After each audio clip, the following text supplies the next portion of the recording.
In the spring of 1944, at a Washington, D.C. military gala honoring America's war heroes, Elizabeth Hartwell, wife of General Robert Hartwell, one of the U.S. Army's most decorated commanders, stood in her elegant evening gown accepting congratulations for her husband's promotion to three-star general, smiling for photographers, playing the perfect military spouse.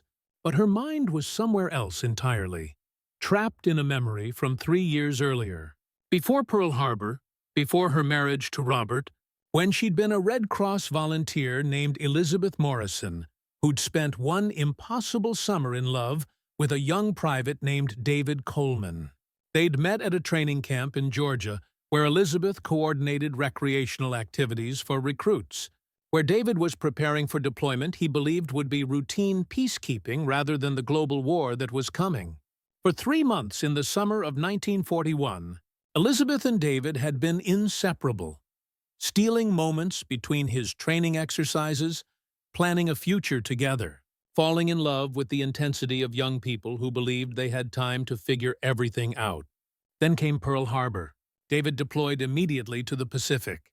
Elizabeth, devastated and alone, had accepted comfort from Robert Hartwell, then a rising colonel who'd been friends with her father. Robert was older, stable, offered security David couldn't provide. She'd married Robert in early 1942, convinced David was dead or lost forever, building a respectable life as a general's wife. But David hadn't died, and in the spring of 1944, as Elizabeth stood in that ballroom pretending her life was perfect, she received word that would shatter everything. Private David Coleman, now a decorated sergeant who'd survived 3 years of brutal Pacific combat, was being transferred to Washington for a special assignment, and he'd be working directly under General Hartwell's command.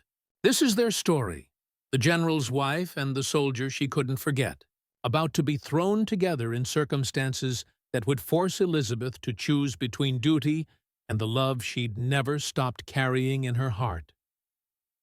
Before we begin, don't forget to subscribe to this channel for more untold wartime love stories that tested the boundaries of loyalty and love. Tell me, where are you watching from tonight? Elizabeth Morrison had been 23 years old in the summer of 1941, a recent college graduate working as a Red Cross volunteer at Camp Wheeler in Georgia. She came from a military family. Her father was a retired Army colonel, her brother served in the Navy, and she'd grown up around bases, understanding military culture and hierarchy. The Red Cross work was fulfilling, organizing recreational activities for young soldiers, training for what everyone hoped would remain peacetime service, despite escalating tensions in Europe and the Pacific. David Coleman had arrived at Camps Wheeler in June 1941, an 18-year-old private from rural North Carolina who'd enlisted partly from patriotic duty, partly to escape poverty. He was earnest and idealistic, believed in serving his country, approached military training with enthusiasm that many draftees lacked. David stood out among the recruits, not because of any special skills or connections, but because of his genuine kindness, his optimism despite the hardships of basic training, his ability to maintain humor under pressure. Elizabeth had noticed David at a camp dance she'd organized. While other soldiers drank and pursued aggressive flirtations, David had been helping an older recruit write a letter home to his wife, patiently spelling out words for the semi-literate man. Elizabeth, moved by this quiet compassion, had struck up a conversation. They'd talked for hours that first night, discovering unexpected connections despite their different backgrounds. What began as friendship quickly evolved into romance. Elizabeth and David spent every possible moment together that summer. She'd drive him to nearby towns during his weekend passes. They'd have picnics near the base, talk about everything from books to dreams for after the war that wasn't officially happening yet.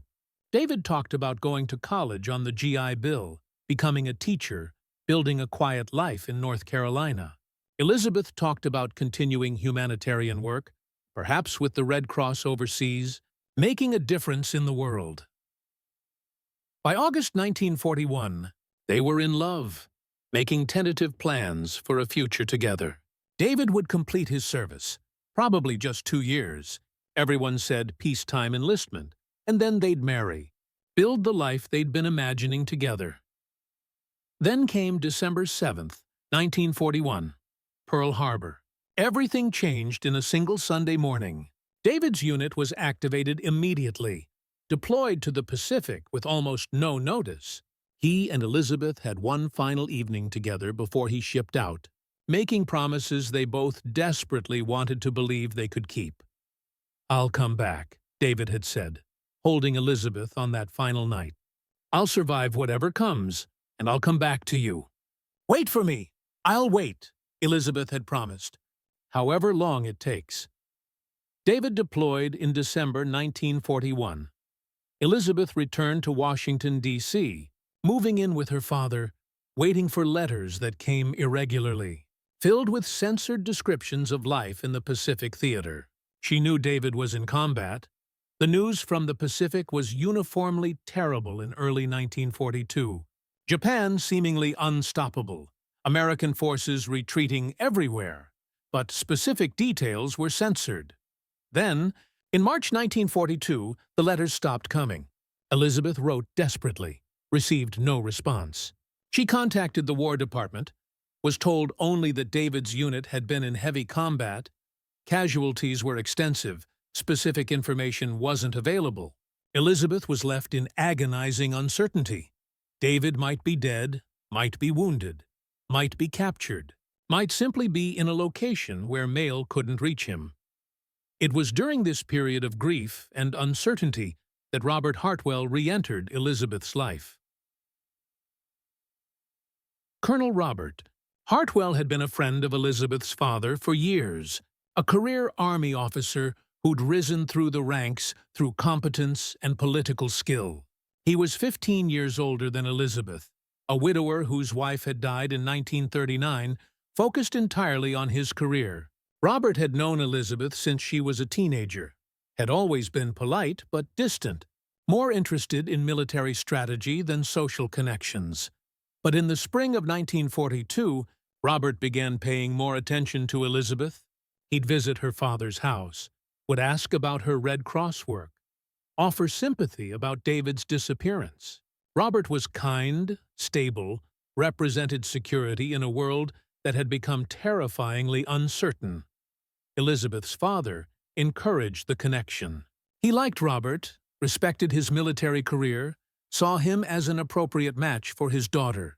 And Elizabeth, devastated by David's apparent death, lonely and grieving, gradually accepted Robert's courtship. Looking back later, Elizabeth would recognize that she'd never loved Robert, not the way she'd loved David. Robert represented safety rather than passion, stability rather than excitement.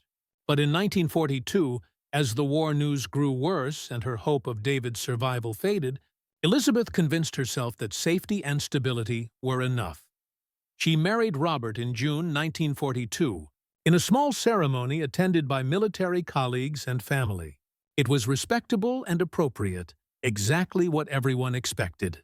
Elizabeth became a colonel's wife, then a general's wife as Robert's career accelerated, playing the role expected of military spouses, hosting dinners, supporting war bond drives, maintaining the social connections that helped military careers flourish. She was good at the role. Elizabeth had been raised in military culture, understood the unspoken rules, knew how to be charming without being threatening, supportive without being weak. She helped Robert's career through her social connections and grace, became known as one of Washington's most effective military wives. But she never forgot David. She thought about him constantly, wondered what had happened, carried guilt about marrying Robert, while David might still be alive somewhere. She told herself she'd done the right thing, couldn't wait forever for a soldier who was probably dead, needed to move forward with her life. But the guilt remained, along with the memory of that summer in 1941 when love had felt pure and uncomplicated. Then, in April 1944, Everything changed. Elizabeth was at home reviewing seating arrangements for an upcoming dinner party when Robert came home early from the Pentagon, carrying papers and wearing an expression she couldn't quite read. "Elizabeth, I need to tell you something," Robert said, sitting down heavily. "I've been assigned a new aide, a logistics specialist who's being transferred from the Pacific. Exceptional rec—" Elizabeth felt the room spin. David. Alive. Not just alive, but here in Washington, assigned to work for her husband, the soldier she'd promised to wait for, who she'd mourned as dead, who'd occupied her thoughts every day for 3 years despite her marriage to another man. "David Coleman," Elizabeth repeated, trying to keep her voice steady. That's a common name, is it?" Robert asked quietly. "Elizabeth, I know about David Coleman. I knew when I first started courting you. Your father mentioned you'd been involved with a soldier who'd deployed to the Pacific. I made inquiries through Army channels, learned he was listed as MIA, presumed dead after heavy fighting at Guadalcanal. We all thought, he hadn't survived." "But he did survive," Elizabeth said, still processing. "Yes, spent 6 months recovering from wounds in a field hospital, was transferred between units. His paperwork was lost in the chaos. He's been fighting continuously since Pearl Harbor, and now he's here." Robert stood and walked to the window, his back to Elizabeth. "I won't insult you by asking if he mattered. I can see on your face that he did. What I need to know is whether this will be a problem. David Coleman is an exceptional soldier, and I need him for this assignment. But if his presence will cause complications—" "No complications," Elizabeth said, forcing her voice to sound normal despite the emotional chaos. "That was a long time ago. I've moved on. We've built a life together, Robert. One soldier from my past won't change that. It was a lie, and they both knew it. But Robert accepted it, because the alternative, acknowledging that his wife had never stopped loving another man, was too uncomfortable to confront." Elizabeth met David again 3 days later. At a Pentagon reception Robert was hosting for key staff. She'd spent those 3 days preparing emotionally, telling herself she could handle this professionally, that 3 years of marriage and maturity had changed her feelings.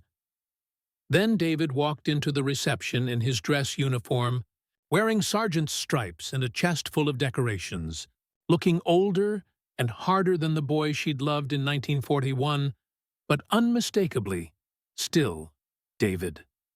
Their eyes met across the crowded room, and Elizabeth felt every carefully constructed defense crumble. David approached professionally, saluted General Hartwell, then turned to Elizabeth. "Mrs. Hartwell, it's a pleasure to meet you." His voice was the same. His eyes, despite everything he'd seen, all the combat and trauma, still held the kindness she remembered. And the way he looked at her, for just a moment before professional distance descended, told Elizabeth that he hadn't forgotten either. "Sergeant Coleman," Elizabeth managed to respond, "my husband speaks highly of your service record." "I'm honored to serve under General Hartwell's command," David said formally. Then, with careful neutrality that only Elizabeth recognized as loaded, "Washington is quite different from the Pacific. I'm still adjusting to civilization." Over the following weeks, as David worked closely with Robert planning logistics for the upcoming European invasion, Elizabeth and David maintained perfect professional distance. At official functions, they were polite and distant. In the rare moments when they encountered each other at the Hartwell residence, David sometimes needed to brief Robert at home, they were cordial, but never alone together. But the tension was unbearable. Elizabeth was constantly aware of David's presence, of how close he was physically while being impossibly distant emotionally. She watched him interact with Robert, saw the respect and admiration David had for her husband, recognized the irony that the man she loved was working for the man she'd married. David was equally tormented. He'd survived 3 years of horrific Pacific combat, partly sustained by memories of Elizabeth, by promises they'd made, by hope of reuniting.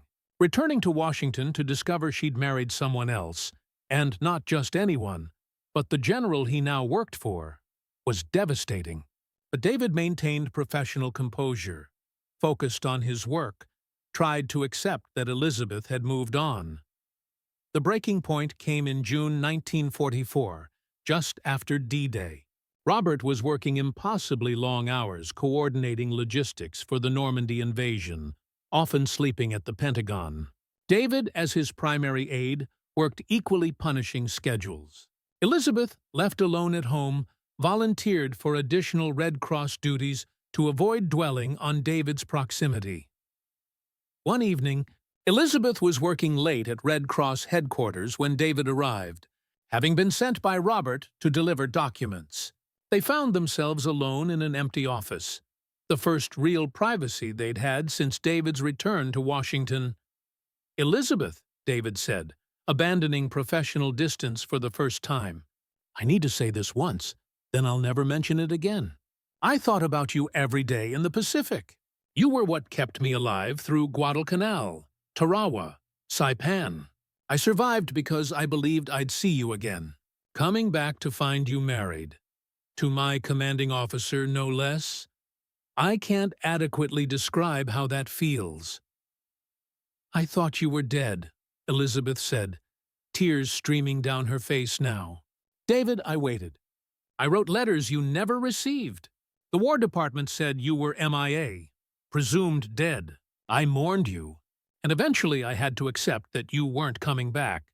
Robert offered stability when my world had fallen apart. I married him because I couldn't keep living in the past." "Do you love him?" David asked bluntly. Elizabeth wanted to lie, to protect them both with comfortable falsehoods, but she couldn't. "Not the way I loved you. Not the way I still—" She stopped, unable to finish. "This is impossible," David said. "You're married to my general, a man I respect deeply, and even if the circumstances were different, military regulations prohibit. Elizabeth, we can't do this. We can't even acknowledge what we feel." "I know," Elizabeth whispered.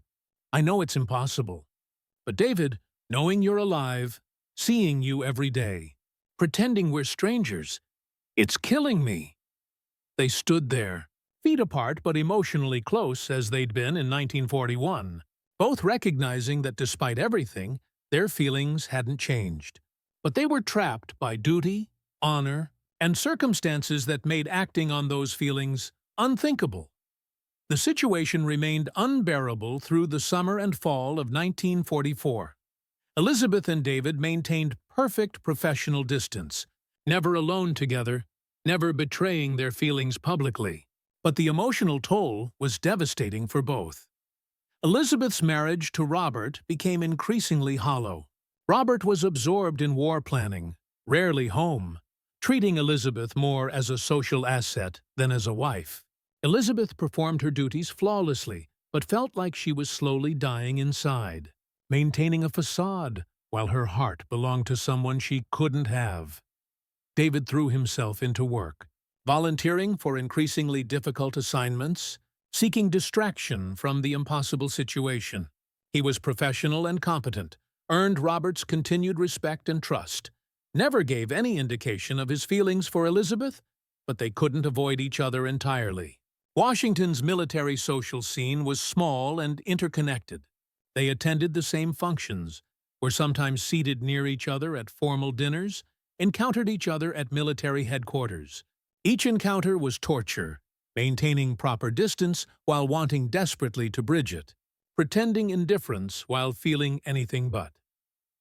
The crisis came in December 1944, during the Battle of the Bulge. Robert was working around the clock, coordinating American response to Germany's desperate winter offensive. The strain pushed him to physical and emotional breaking points. One evening, after a particularly brutal day of casualty reports, Robert returned home and found Elizabeth alone in the study. "I know you still love him," Robert said without preamble. "David Coleman, I see how you look at him when you think no one's watching. I see how carefully you both avoid being alone together. I'm not blind, Elizabeth." Elizabeth felt panic rise but forced herself to remain calm. Robert, nothing has happened between David and me. Nothing will happen. I've been faithful to you and our marriage.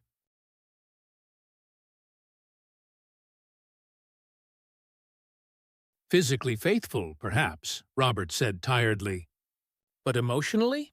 Elizabeth, you've been gone since he arrived. Present physically, but your heart belongs to someone else. I've tried to ignore it, tried to focus on the war, but I can't anymore. What do you want me to say? Elizabeth asked quietly. Yes, I loved David once. Yes, seeing him again has been difficult. But I chose you, Robert. I married you. I've honored that commitment. Because it's duty, Robert said. Not because you love me. Elizabeth, I'm 15 years older than you. I knew when we married that you didn't love me the way you'd loved Coleman. I accepted that because I believed affection and respect would be enough. But watching you slowly break over the past 8 months, it's not enough. Not for either of us. What are you suggesting? Elizabeth asked, afraid of the answer. I'm suggesting we acknowledge the truth, Robert said. This marriage was a mistake. Convenient timing, but fundamentally wrong. You deserve to be with someone you actually love. And I deserve a wife who sees me as more than duty and stability. Elizabeth felt simultaneously relieved and terrified. Robert, divorce. The scandal would destroy your career. Military wives don't divorce generals, especially not during wartime. My career isn't worth your happiness, Robert said. Or mine, Elizabeth. I'm tired of being second choice. Tired of watching you pretend. Tired of knowing the man I trust most in my professional life is the one you wish you'd married instead.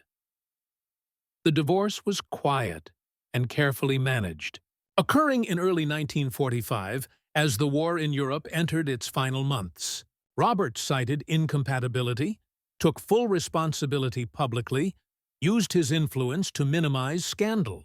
Elizabeth was portrayed as the unfortunate victim of circumstances, and Robert's reputation actually improved.